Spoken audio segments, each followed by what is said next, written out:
किसने बहाना ढूंढ के, किसने बहाना ढूंढ के सोते हुए जगा दिया। हंसते फूलों से बाग में, हंसते फूलों से बाग में कांटों में किसने रुला दिया। किसने बहाना ढूंढ के। मीठी सदा बहार थी, कैसा था मेरा घोंसला। आकाश में थे रास्ते, तिनकों में भी था हौसला। पंछी की दुनिया लूट के, पंछी की दुनिया लूट के दुनिया का पंछी बना दिया।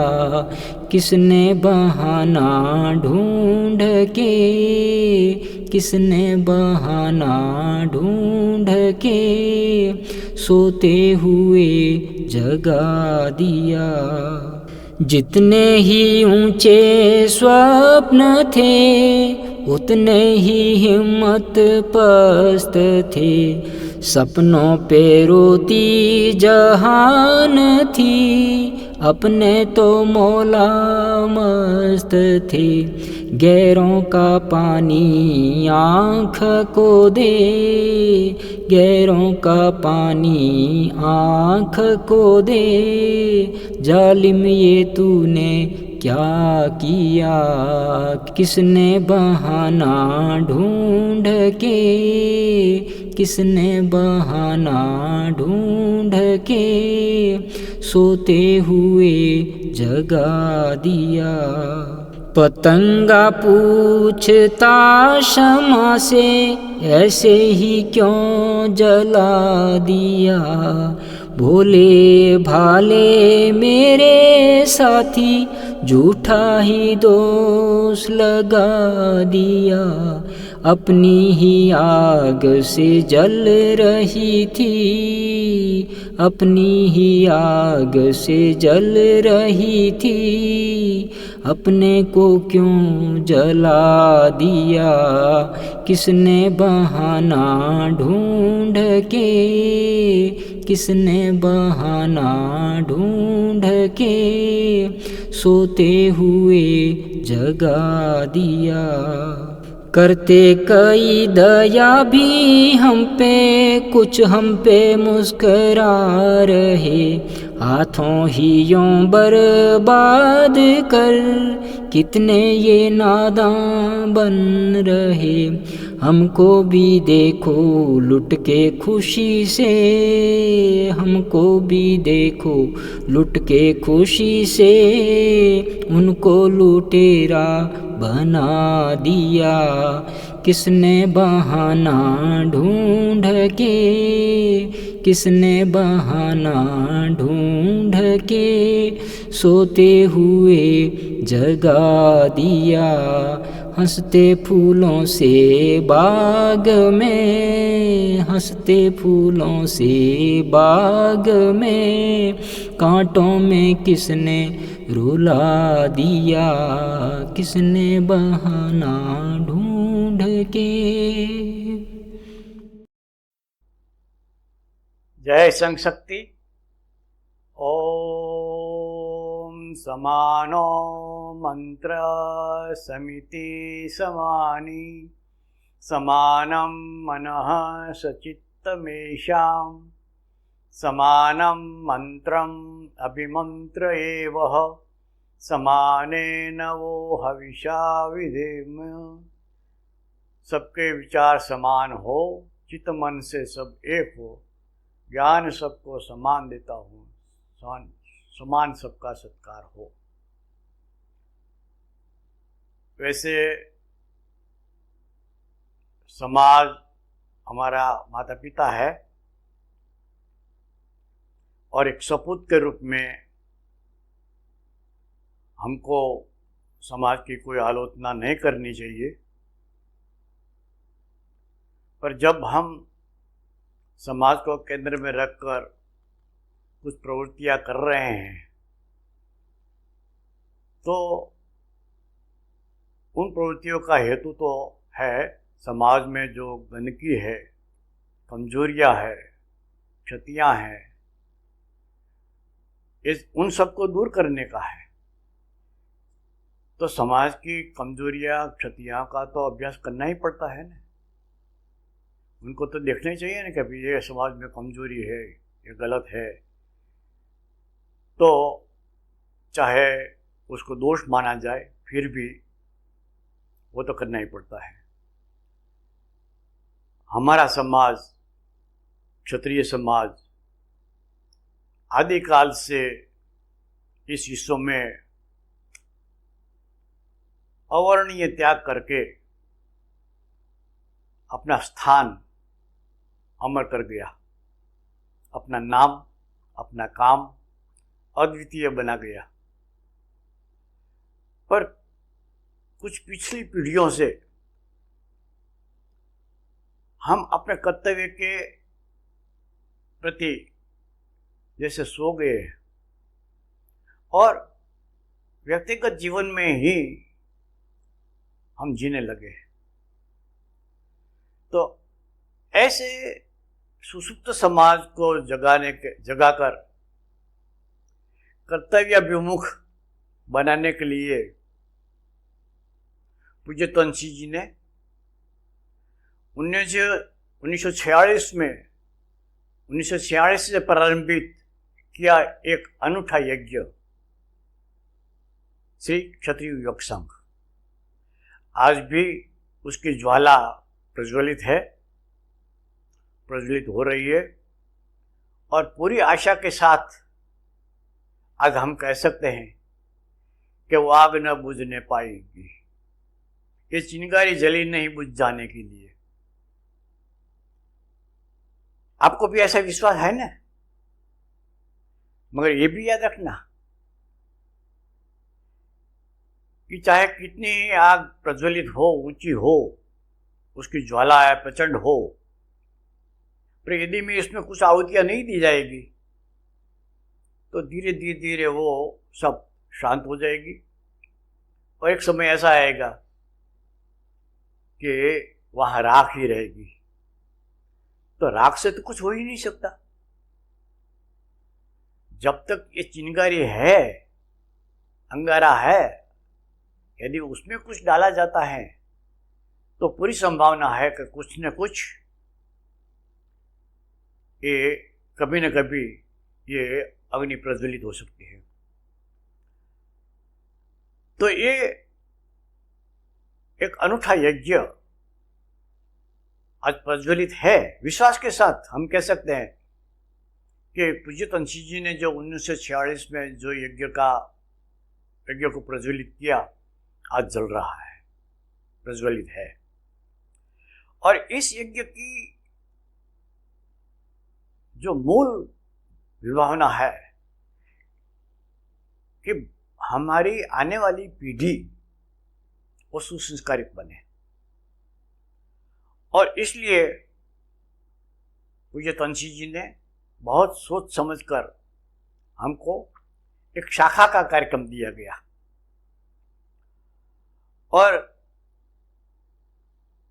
हमको ये स्वीकार करना पड़ेगा कि ये शाखा एक क्षत्रिय संघ का प्राण है।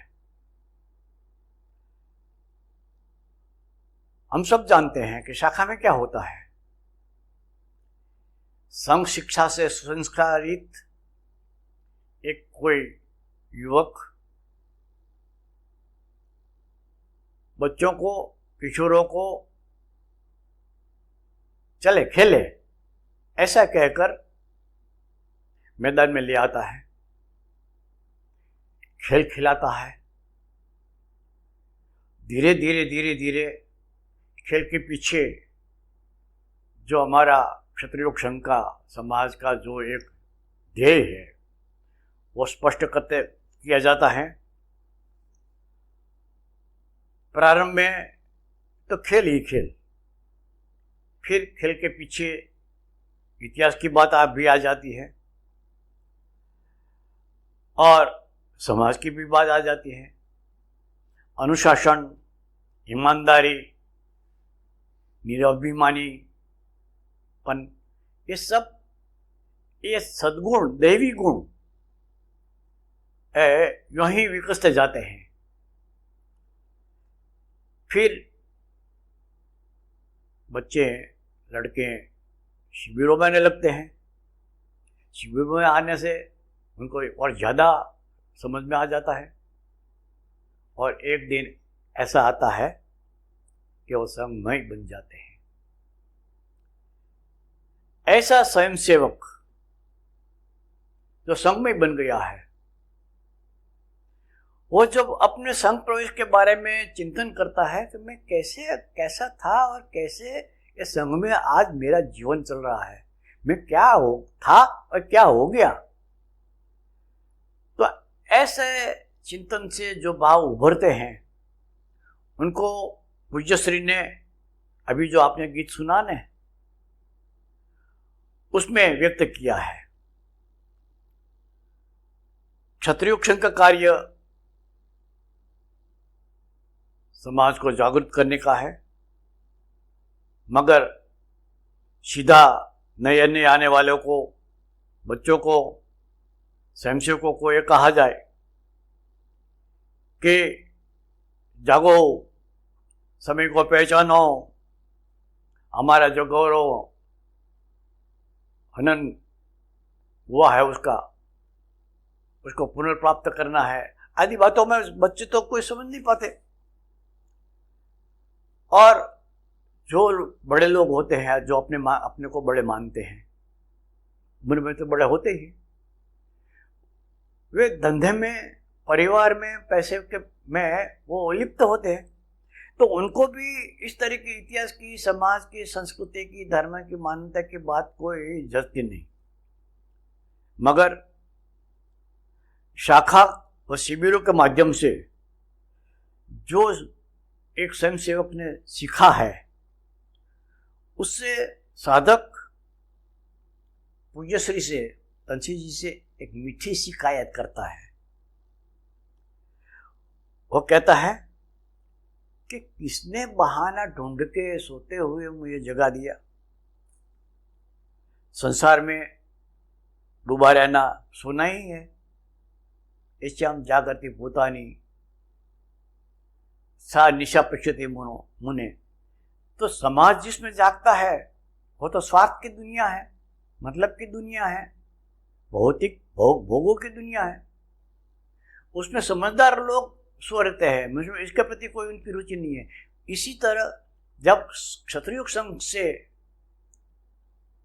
रंगे हुए, क्षत्रिय संघ के रंग से रंगे हुए स्वयंसेवक अपने को देखते हैं तो ये दुनिया की जो बातें हैं उसमें कोई रुचि रहती नहीं है। और वो सोचता है कि छोटा था मैं, प्राइमरी स्कूल में पढ़ता था और अमुक सिंह आए, बोले चलो खेल खेले। खेल तो हम तो अच्छा लगता था उस समय, तो आज भी अच्छा लगता है वैसे तो खेल के बहाने हमको संघ में लाया गया और धीरे धीरे धीरे हमको जगा दिया, कर्तव्य के बारे में जगा दिया, स्वधर्म के बारे में जगा दिया। संघ शिक्षा ही जगाने की है। और साधक कहता है, हंसते फूलों से बाग में कांटों में किसने रुला दिया।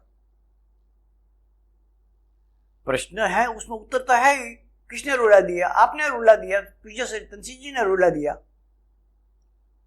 फूलों से हंसते बाग में हम तो मौज कर रहे थे, कांटों में आपने यूं ही हमको क्यों रुला दिया, सुला दिया। हाँ, बाहर की नजर से, दुनिया की नजर से तो यहां तो कांटे ही कांटे हैं। पूज्यश्री ने गाया है, कांटे ही कांटे यहां दुनिया में ठोर कहां।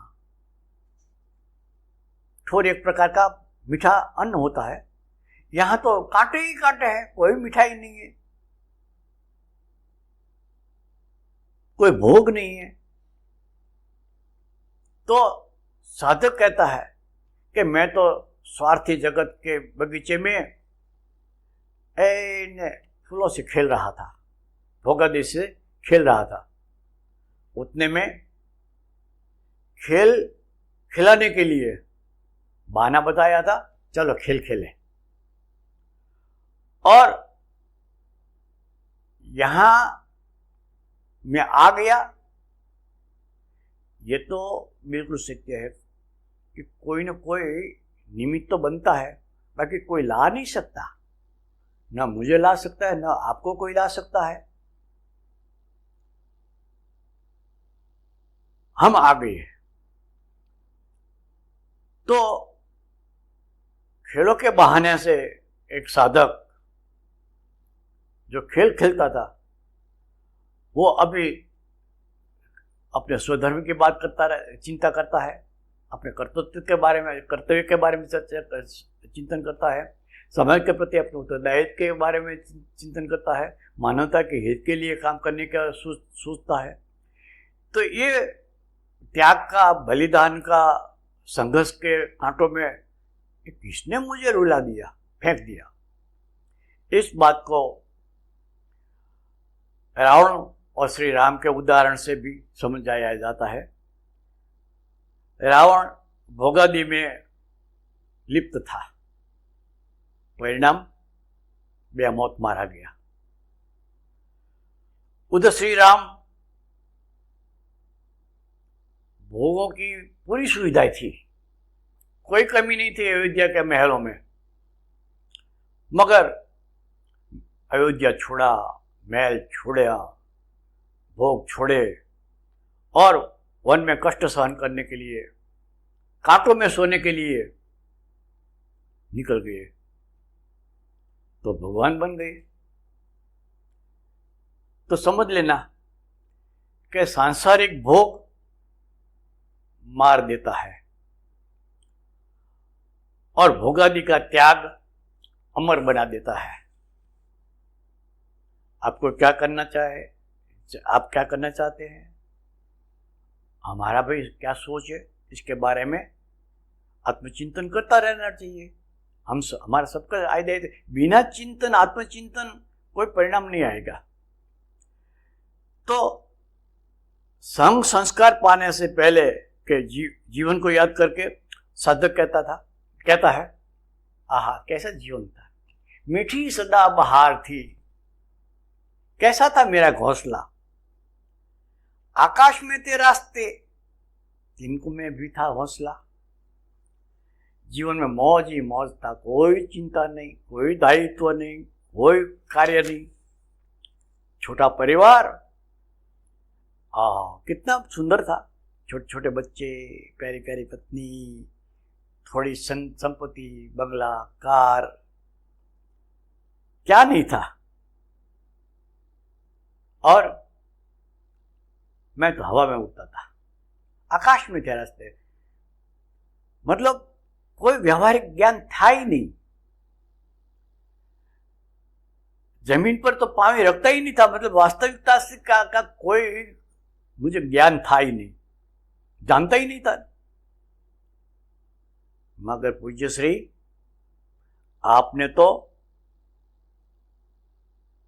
पंछी की दुनिया लूट के दुनिया का पंछी बना दिया।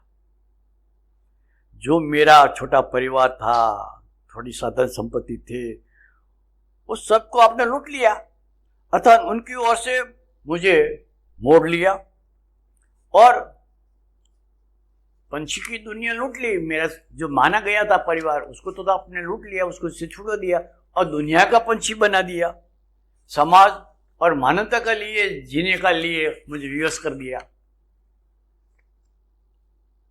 आगे साधक अपनी करुण स्थिति का वर्णन करता है। जितने ही ऊंचे स्वप्न थे, उतनी ही हिम्मत पुस्त थे। सपनों पे रोती जहान थी, अपने तो मौला मस्त थे। पहले तो मैं ये करूंगा, ये पाऊंगा, आदि सपनों में राचा रहता था। मगर सपनों को साकार करने के लिए जो शक्ति चाहिए, जो शौर्य चाहिए, जो साहस चाहिए, वो तो थे नहीं। और इसी कारण दुनिया सब अपने अपने अपने सपनों को पूरा करने के लिए, साकार करने के लिए भाग दौड़ कर रही थी। मैं तो मस्त मौला अर्थात बेफिक्र बनकर चैन से सो रहा था। जितना था इसमें बहुत बहुत है, इससे ज्यादा कुछ नहीं चाहिए, और क्या करना है। मगर उतने में गहरों का पानी आंख को दे जालिम, तूने ये क्या किया। गहरों का पानी आंख को देने का मतलब है कि दूसरे का जो दर्द है, समाज का जो दर्द है, समाज की जो समस्याएं हैं, इस समस्या को सुलझाने के लिए तुम्हें दायित्व लेना है। तो दायित्व लेने के लिए पहला दुखी होना पड़ेगा। तो दूसरों के दर्द से मुझे तुमने दुखी बना दिया। साधक पूज्य श्री को जालिम कहता है, कहेगा ही। अपनी मानी हुई दुनिया को छुड़वा कर एक भी नहीं मगर सच्ची, बिल्कुल कल्याणकारी दुनिया का प्राणी बना दिया, संग में बना दिया मुझे। यह सहज स्वीकार्य नहीं होता। इसलिए साधक कहता है कि ये क्या कर डाला जालिम। याद रहे, ये जालिम शब्द प्यार का, एहसान का है, कृतज्ञता का है। कि आपने जो किया ये क्या कर डाला, मतलब बहुत कुछ कर डाला। जो मेरे लिए कल्याणकारी था वो सब कुछ आपने कर दिया। फिर आगे थोड़ी साधक की, स्वयंसेवक की समस्या को सुलझाने के लिए आवश्यकता पड़ी तो पूज्य तंची जी कहते हैं कि पतंगा पूछता क्षमा से पैसे ही क्यों जला दिया, बोले भाले मेरे साथी झूठा ही दोष लगा दिया।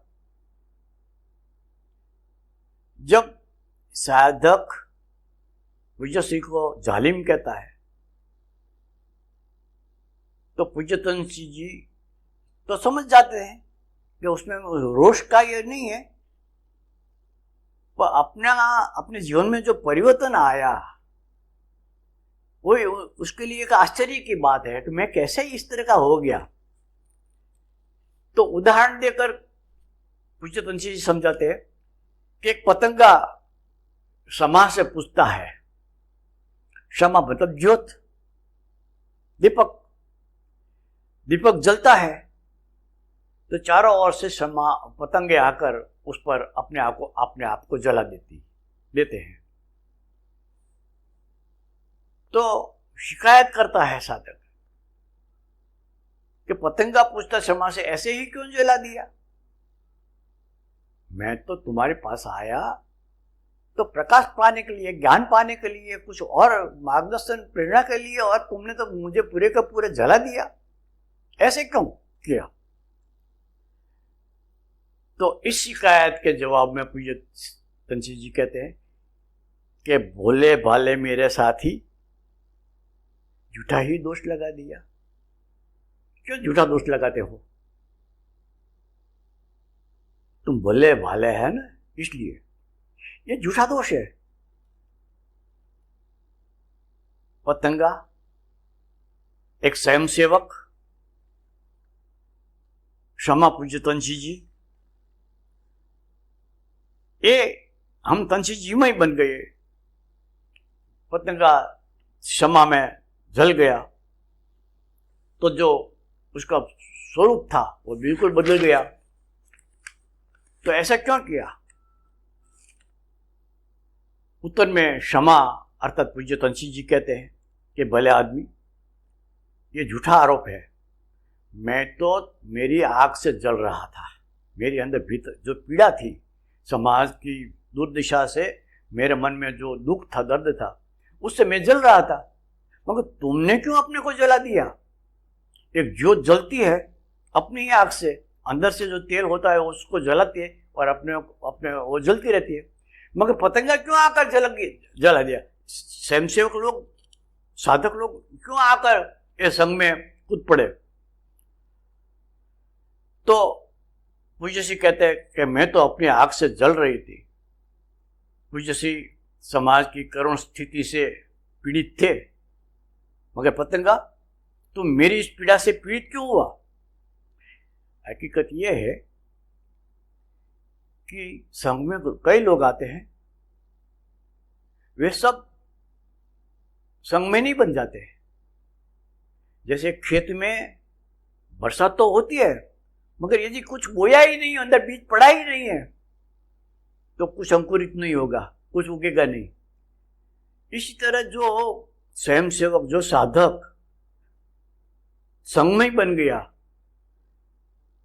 तो उसमें पहले से ही पूर्व जन्म के संस्कार, माता पिता के संस्कार, वातावरण के संस्कार उसमें पड़े थे, और वो उसको उगाने के लिए, अंकुरित करने के लिए पूज्य तुलसी जी ने जल का छिड़काव किया और उग गए और फिर पनपने लगे और बड़ा वृक्ष बन गए, फूल आए, फल आए।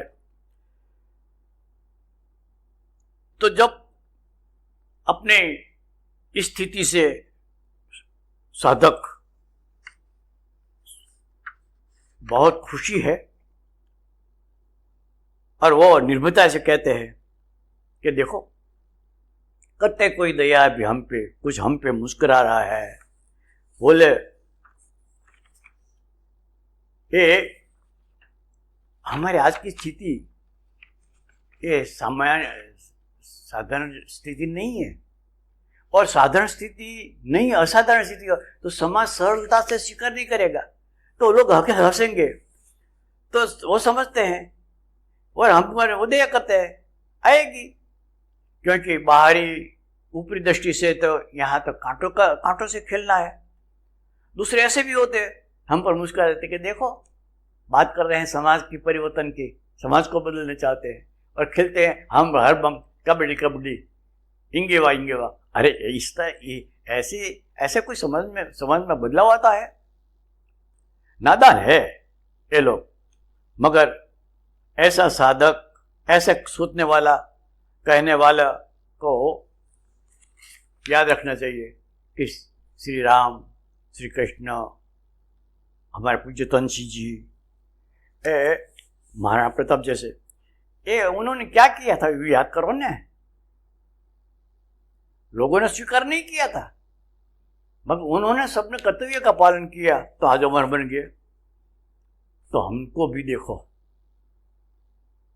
आप राम को भजते हैं, कृष्ण की पूजा करते हैं, प्रताप की जयकार करते हैं, पूज्य तुलसी जी की भी मानते हैं, तो हमको भी देख लो ना कि लूट के खुशी से उनको लुटेरा बना दिया। हमने सब लुटा दिया, मगर कोई लूटने वाला चाहिए नहीं था। समाज लुटेरा हो गया, संघ लुटेरा हो गया। पूज्य तुलसी जी आप लुटेरा हो गए, हमको लूट लिया आपने, तो हमको लूट कर हमको जीवन का एक दर्शन दे दिया। जीवन क्या होता है समझ में आ गया।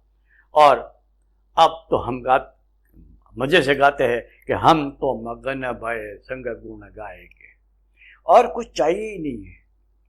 आपको क्या चाहिए? और कुछ चाहिए? सोचो। संघ के सिवाय जीवन में कोई कुछ नहीं चाह होनी चाहिए। संघ की शिक्षा, संघ का जीवन, संघ का विचार, संघ का चिंतन, बस यही है हमारे जीवन का मूल केंद्र, और ये हमारा केंद्र बना रहे। ऐसी भावना के साथ, ऐसी प्रार्थना के साथ, जय संघ शक्ति।